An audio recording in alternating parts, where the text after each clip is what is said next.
Fight night. This is Hardball.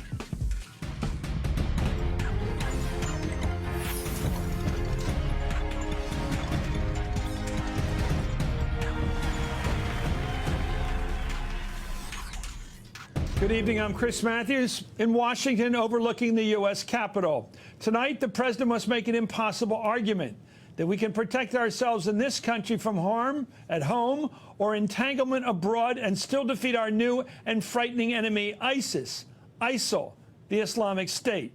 We're still having a hard time agreeing on what to call it, but a much harder time agreeing on how to confront it. My first guest is our friend Bill Maher. He joins us on this big night when the president addresses the American people. And because of the beheadings of 2 American journalists, it's a time when the people of our country have an extraordinary focus on this terrorist group that has taken over much of Iraq and Syria.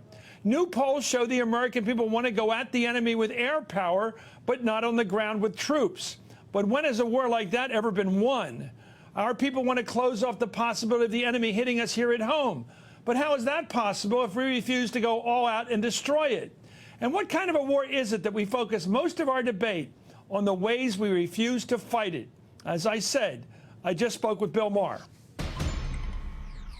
The President of the United States is speaking to the American people tonight, Bill Maher. What should he say? What do they want to hear him say? I think they want to hear him say what Ted Cruz said the other day. I'm going to take them out. They don't think things through, the American public. You know, they just feel scared right now. I'm not sure why. I'm not really scared of ISIS. I know they're a bad group, but I don't think they're going to come here and behead me.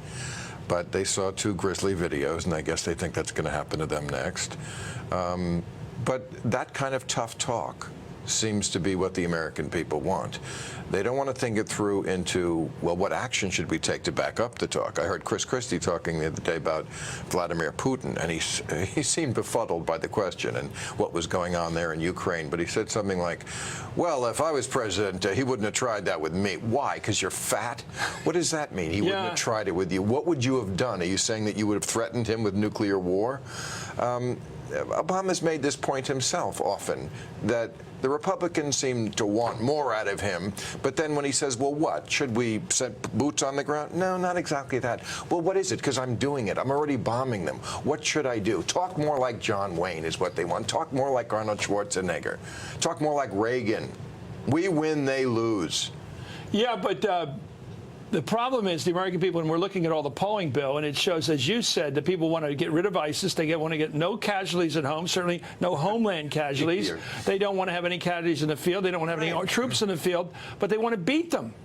It reminds me very much of the same view they have of economics. They want to solve the budget deficit, but they don't want to do it by either raising taxes or cutting spending or any of the programs they like.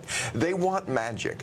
They want to elect someone who can perform magic, and unfortunately, that person is not on the ballot. Okay, the president speaks tonight, 9 o'clock at night. Will he build up the heat towards the enemy or bring it down? Because if he brings up the heat and says these are real bad guys, they beheaded our people, we got to get them, then he has to follow up. Do you think he'll lower the temperature tonight and say, look, there's a bad group, they're in another part of the world, they're not that dangerous right now, we can live with them right now, they're not an existential threat? Do you think he'll do that, or he'll keep the heat going? Absolutely. Because first of all, as in a number of other issues in recent years, like gay marriage, Joe Biden has already kind of forced him to up the ante.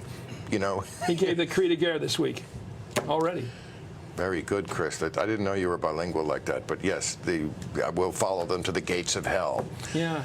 Really? Do we really need to make a boogeyman out of everybody? I get it that ISIS is bad, but they're not that different than so many other Islamic militants. I read in the New York Times about a month ago, it said there are thousands of Islamic militant groups around the world. Boko Haram, Al-Qaeda, we can name many of them. I would put Hamas perhaps in that category. This is a problem we're going to be dealing with for the rest of our lives, for everybody's lives, and the lives of their children. This is not going away anytime soon. It's so easy to bait Americans. I mean, it's horrible that they killed 2 journalists.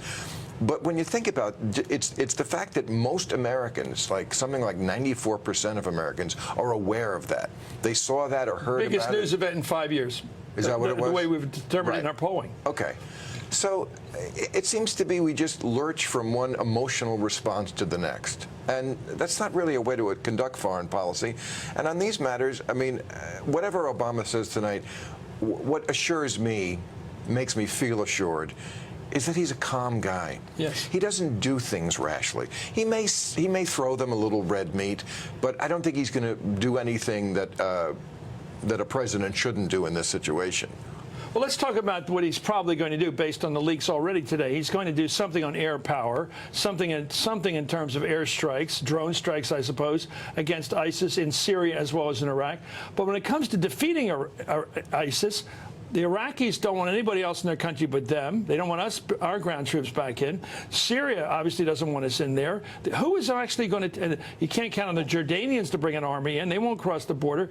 The Saudis will spend some money on this, but they're not going to send any troops in. Who is going to defeat ISIS? But that's exactly what we should do, is make them defeat ISIS. We should do the same thing with Ukraine. Make the Europeans get involved. Make people take care of their own neighborhoods. Why is it always the only way to do us? that is us to stand back and let them do it? Let them, exactly. Take the training. So can a president risk? Take the training wheels off. That's an alternative to what he's probably going to do tonight. Stand back, let them deal with it regionally. Exactly. That's what we should be, the last resort, not the first resort. We're like helicopter parents, always hovering over everybody, making the kids do things exactly the way we let them work it out for themselves. Do you think they'll stop beheading our people if you do that? They might. Do you think they will? They said they're beheading our people because we attacked them by air. ISIS said that. I don't know if you believe them or not, but that's what they say. Does it matter why they do it? No, well, if they continue to do it, can a president of the United States stand back and let it happen? Yes, absolutely. A president can stand back and let it happen. Just the way Reagan, who they're all pining for, where is he now? When the Marine barracks were blown up in Beirut, George Bush went over there and stood in the rubble and said, "We will not be cowed by terrorists," and then we bugged out. So thanks a lot, Reagan and Bush, you cut-and-run cowards, for letting the terrorists follow us home. I'm being facetious. But there weren't any crazies on the other side politically that were willing to say, let's go back in. Well, I was on the other side working for the opposition, and we never said go back in. We thought it was crazy to go there in the first place. But we can't organize our foreign policy based on what the crazies will say and do, and that is something I think Obama has been pretty good on. Okay, let's talk about the guy you mentioned up front, Ted Cruz. We've been tough on him on our show. He is on the hard right. He is crazy all the way over there. He reminds me of Joe McCarthy in the way he goes after people like Hagel. If he's got the hot hand in the Republican Party, if they actually like a guy like him, what's that tell you about the politics of this country? Well, bomb him into the Stone Age, that kind of talk. Right. Well, we know what the politics of this country is, especially in the Republican Party, and especially the people in the Republican Party who are most fervent and do the most voting. And we have an election coming up. Who comes out to vote? It's those kind of people.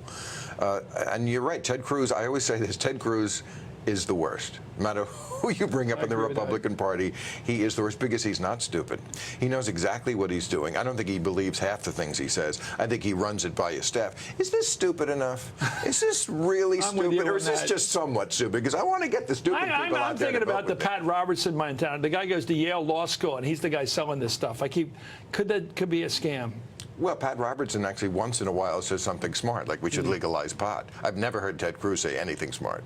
I'm going to talk to you about Rand Paul in a minute. What do you think of him? Because he's an anti-war Republican. Not so much in the last couple of days. He really bothered me. I was looking at him like as somebody who I actually might consider to vote for as a Republican, which I have not done in heart? Isn't he an anti-war guy? Well, the other day, Hillary Clinton said something I thought was very smart, which was that global warming, we got some more bad news, as we do every week, but this was really shocking, about carbon in the atmosphere. She said, you know, this is the biggest issue that we should be afraid of, and I agree. I am much more afraid of ice, as in melting, than I am about ISIS. And Rand Paul basically said exactly what Dick Cheney said about a month ago, which is that why is the president talking about climate change when we have this terrorist group? And that's just a terrible reordering of priorities. Hillary Clinton was right about that. She won me back. Yeah, that's why I really don't like people like Glenn Beck, because they laugh at it. You know, everybody on the right it's some thinks kind it's of a joke. Yeah. Bill Maher, you're a smart guy. We're right back. I want to talk to you about what's going to happen tonight, a little further down the road, about the Ray Rice case and some other matters. We'll be back with Bill Maher. And still ahead, we'll look forward to President Obama's big speech tonight. It's coming up at 9 o'clock, where we're going to have Chuck Todd come and join us tonight. Also, Richard Engel, he's on the ground over there in Iraq right now, and Eugene Robinson, who met with President Obama today, plus Howard Fineman and Casey Hunt with the word from Congress up on Capitol Hill. We're right near it here. This is Hardball, the place for politics.